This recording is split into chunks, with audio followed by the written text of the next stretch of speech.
What up, guys? We done for the day, man. It's Friday. Listen, check this out. If you think food service is like working out at the gym, sadly mistaken, man. It's not like that. It's a little bit different. We're gonna talk about it. Let me get done unloading this truck, man. I'll tap back in with you guys in a minute. Keep it locked. Action!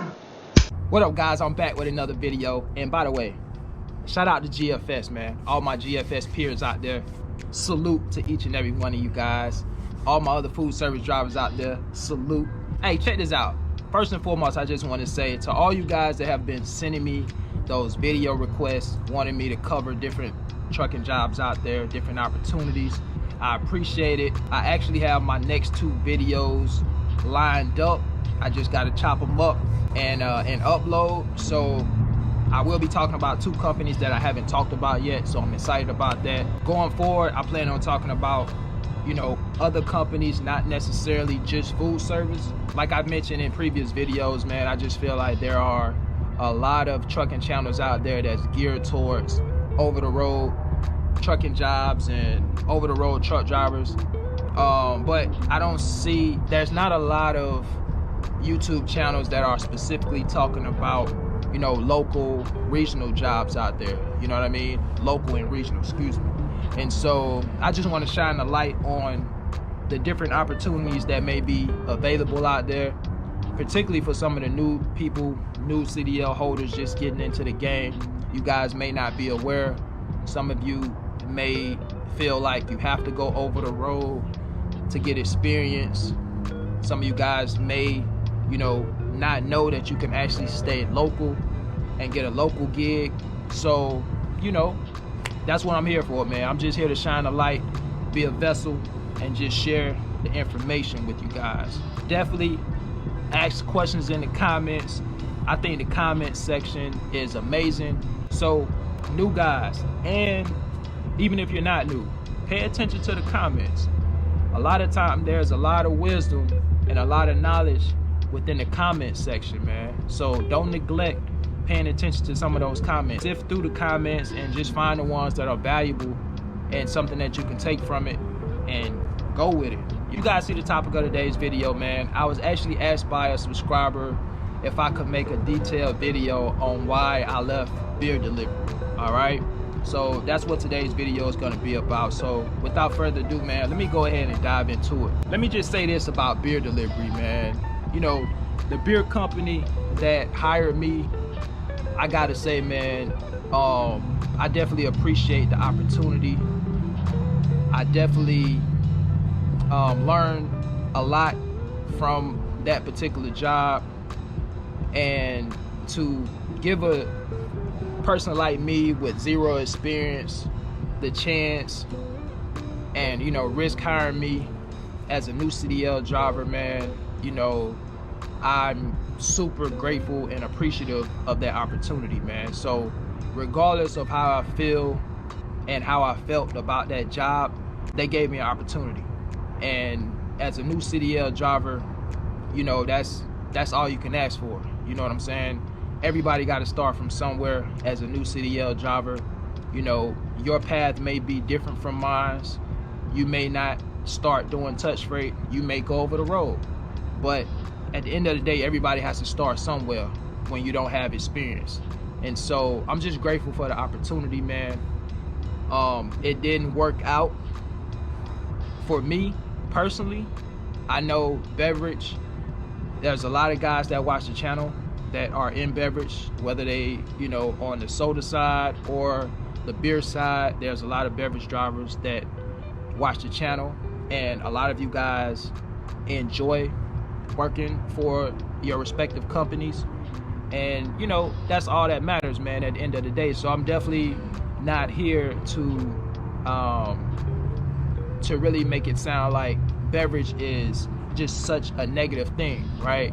Because that's not my intention. My intention is just really to share my experience with you guys and explain to you why I quit the beer delivery business, all right, the beer delivery game. So, you know, starting out, man, for me with the beer delivery, like my first few weeks, it was a bad first impression for me at the company I went to. You guys know, if you've been following the channel, I actually live here in Florida. So, you know, there's a number of different reasons why I left the beer delivery game, you know, and I'll touch on some of those in this video. But just starting, I remember my first few weeks, man, I would get in early, and the distribution center that I worked at, we were running anywhere from 2, sometimes 3 hours behind. So we would leave out late week after week because we were making product for another distribution center due to a hurricane that came through and caused some damage to another distribution center.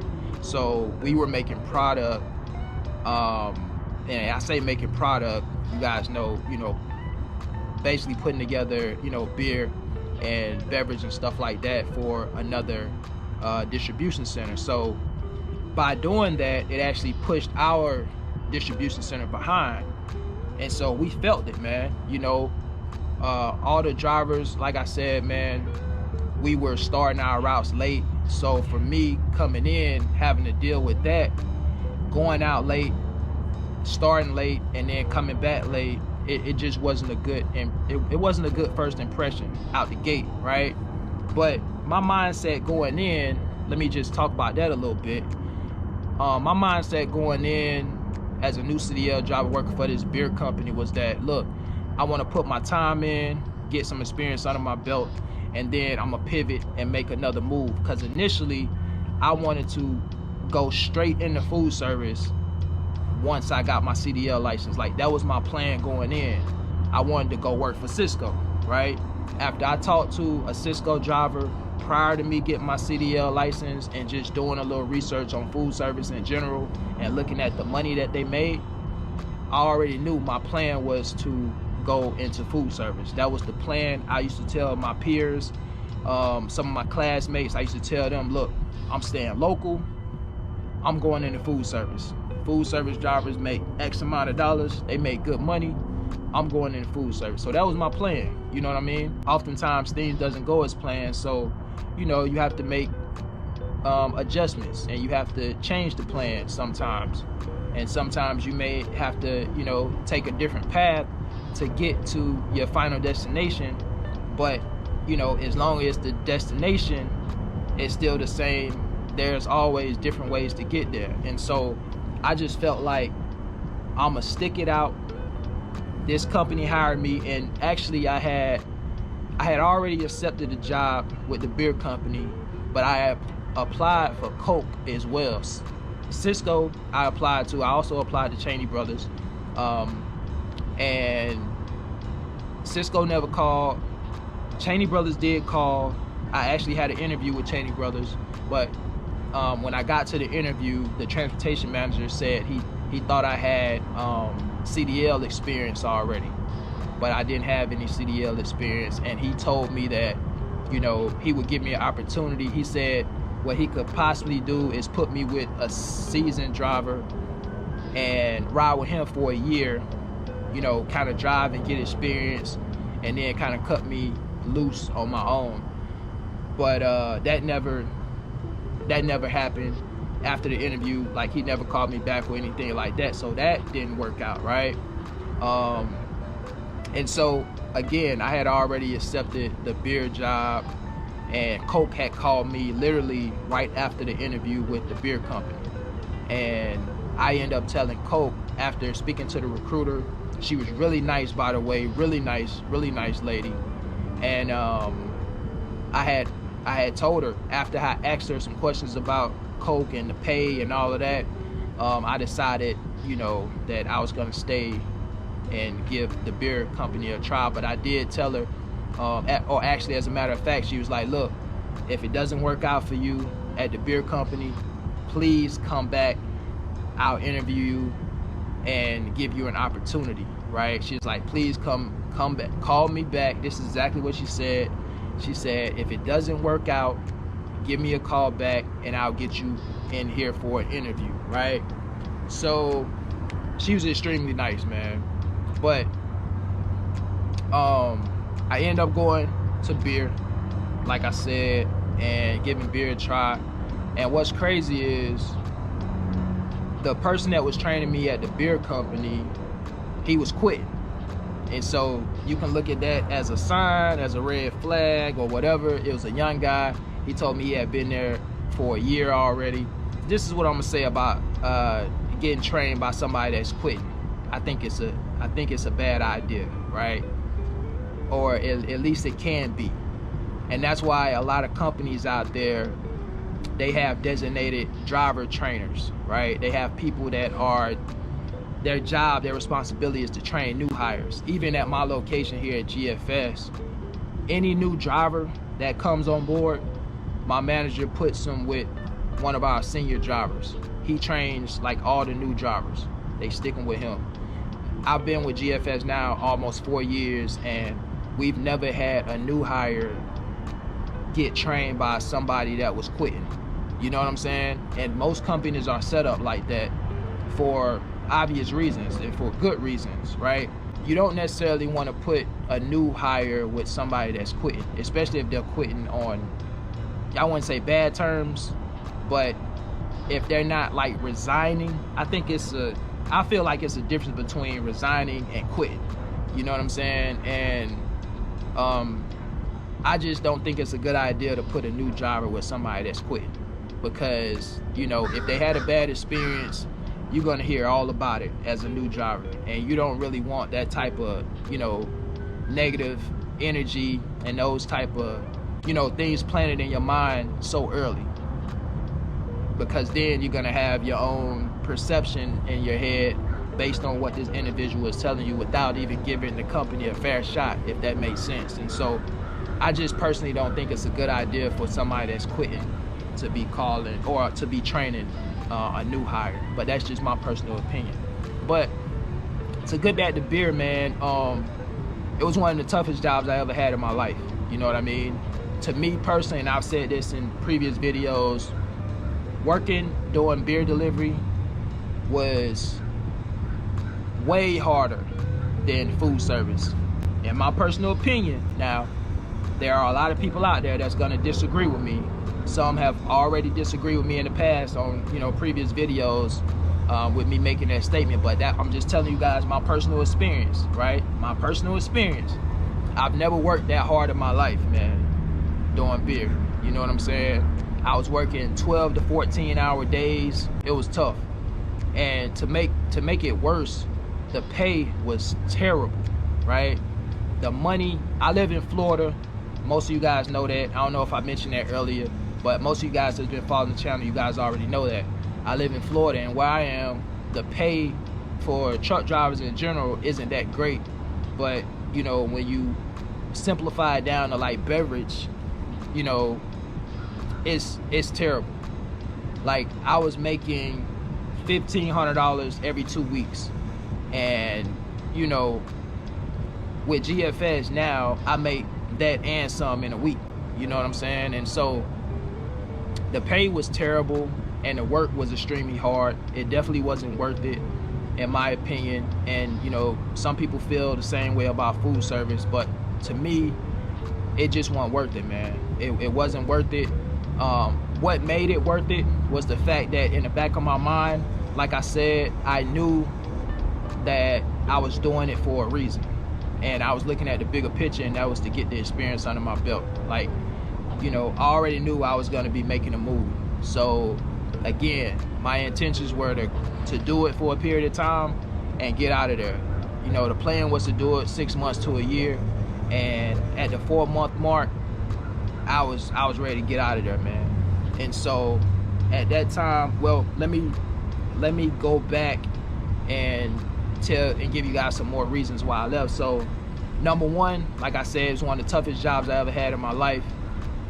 You know, pushing those heavy carts full of beer. We used to have these carts, man, and we used to have to push those inside those convenience stores, which, you know, those were the tough stops. The working stops were the tough stops. And you know, in the beer game, soda game, you got to merchandise the product, man. You don't just have to, you know, you're not just delivering the product. You actually got to put it up too. In your C stores, also known as convenience stores, right? You got to put the product up. And in the grocery stores, I was a bulk driver / I did have some working stops, but you know, I worked grocery stores. The grocery stores were cake, sweet. You're just dropping off pallets. So, you know, anytime I worked Walmart's, Publix, Winn-Dixie's, and those type of grocery stores, it was just easy. It was just pulling off pallets. You know, you got merchandisers there. A lot of them be waiting on you to get there sometimes so they can grab the pallets and start putting everything on the floor and setting up the displays and all that, putting stuff on the shelf. Like I said, all you're doing is just getting the pallet checked in by the receiver, and you dropping the pallets off, you on your way. Those were easy. Those stops was cake, so I didn't have a problem with those. It's just some of the working stops, and I had some big working stops, right? I had 3 liquor stores, and 2 of them they used to get anywhere from 7 to 10 pallets, and we used to have to price the cases at these liquor stores. Now, I know some of you guys have said that live in different parts of the country, like, man, we don't price anything.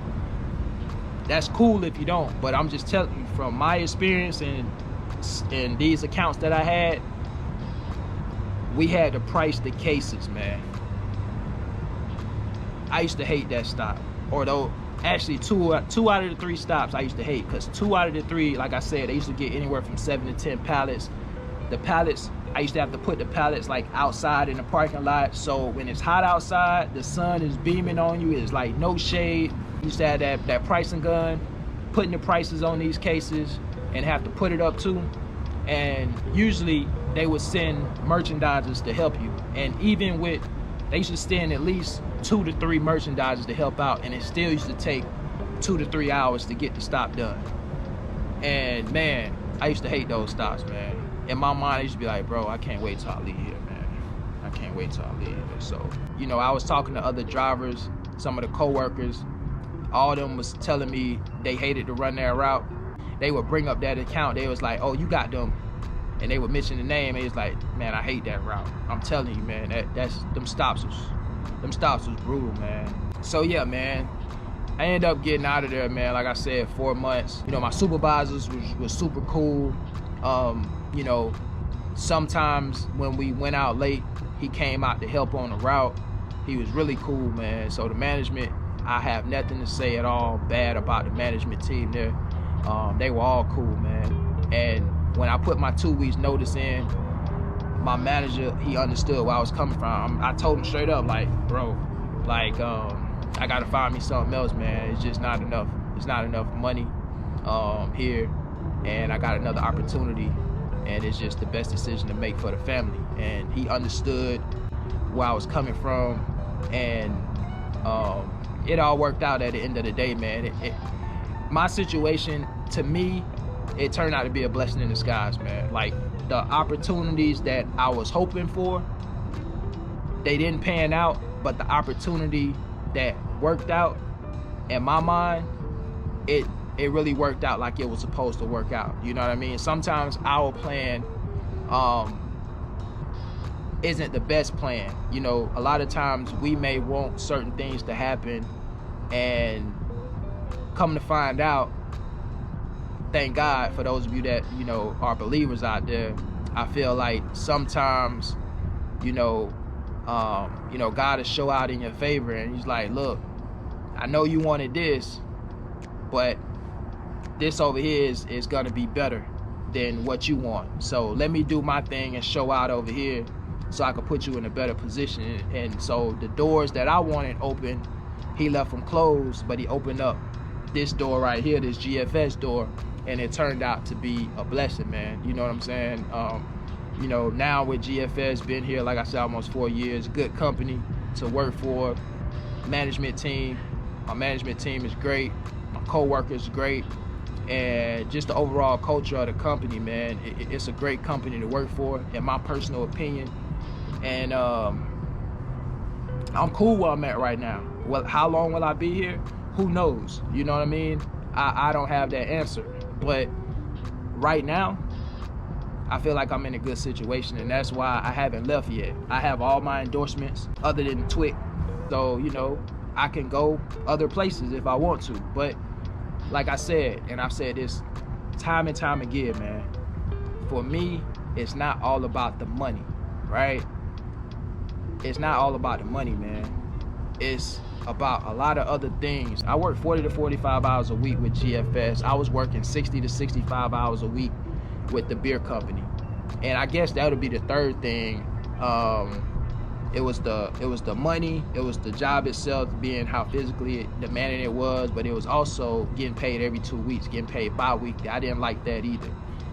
You know, I was used to having jobs where I was getting paid weekly, so having to wait 2 weeks to get that small paycheck, I didn't like that either. So coming here, getting back on my weekly pay schedule like I was used to with previous jobs, that was great, man. And so, you know, I'm in a good situation right now, man. Like, I can't really complain, man.